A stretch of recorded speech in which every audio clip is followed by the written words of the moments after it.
আমরা এখন যাচ্ছি কৃষ্ণনগর বারোদোল মেলায়। কোথায় যাচ্ছি?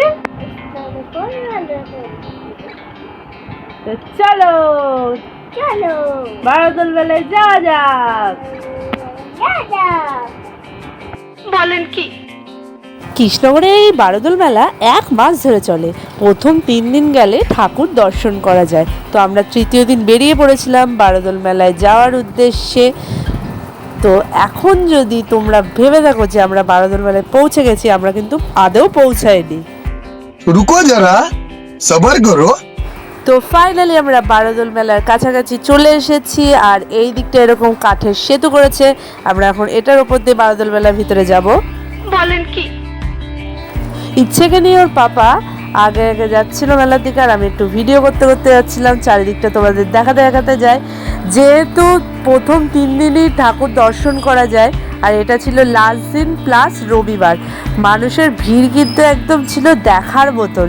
চারিদিকে দেখতেই পাচ্ছ কত মানুষের ভিড়।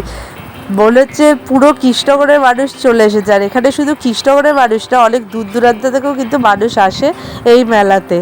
তো চলো এখন ঠাকুর দালানের ভিতরের দিকে যাওয়া যাক, আর তোমাদেরকেও ঠাকুর দর্শন করাই। তোমরাও সবাই দর্শন করে নাও, ভক্তি ভরে প্রণাম করে নাও, আর যা মনোবাঞ্ছা আছে তা ভগবানের কাছে বলে দাও। আর হ্যাঁ, ব্লগটা কে কোথা থেকে দেখছো একটুখানি অবশ্যই কমেন্ট করে কিন্তু জানিয়ে দিও আমাকে, ঠিক আছে? এটা হলো রাজবাড়ির ঠাকুর দালান, আর এখানে তোমাদের একে একে সব ঠাকুর দর্শন করালাম।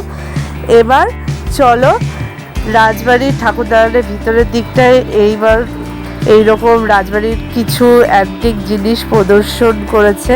তো সেগুলো তোমাদের সাথে একটু শেয়ার করি। দেখো অনেক কিছু কিন্তু এখানে প্রদর্শন করেছে। অনেক বড় বড় তিজোরি টাইপের রয়েছে, তার ভিতরে কিছু কিছু জিনিস রয়েছে যেগুলো কিন্তু দেখতে ভীষণ ভালো লাগছে। আর এখানে মা সরস্বতী রয়েছে, বাগদেবী। তো একে একে সবটা তোমাদেরকে একটু দেখিয়ে দিলাম। আর এখানে রয়েছে রাজরাজাদের সব ব্যবহৃত জিনিসপত্র। তো এগুলো দেখতে দেখতে হঠাৎ আমাদের খুব তেষ্টা পেয়ে গেল। कौन है ये लोग? कहां से आते हैं?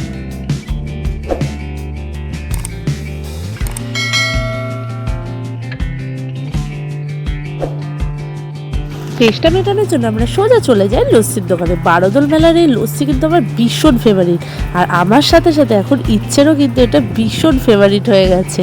ও আগের বার এসেও কিন্তু এই লস্যিটা খেয়েছিল। আর এই দেখো তারপরে ইচ্ছে দোলনার ওপরে উঠে যায়, ও একটু দোলনায় মজা করে নেয়। তারপরে ওর জন্য কয়েকটা খেলনা আর কিছু টুকিটাকি জিনিস কেনাকাটা করে নিই। বাড়ি ফেরার পথে একটুখানি জিলাপি নিয়ে নিই বাড়ির জন্য। তারপর বাড়ির দিকে ফেরার আগে আর্সেলানে যাই, ভাবি রাত্রেবেলা একটু বিরিয়ানি নিয়ে গিয়ে খাবো। কিন্তু গিয়ে দেখি এ কী কাণ্ড, আর্সেলানে হট করে দেখি বিরিয়ানি শেষ হয়ে গেছে।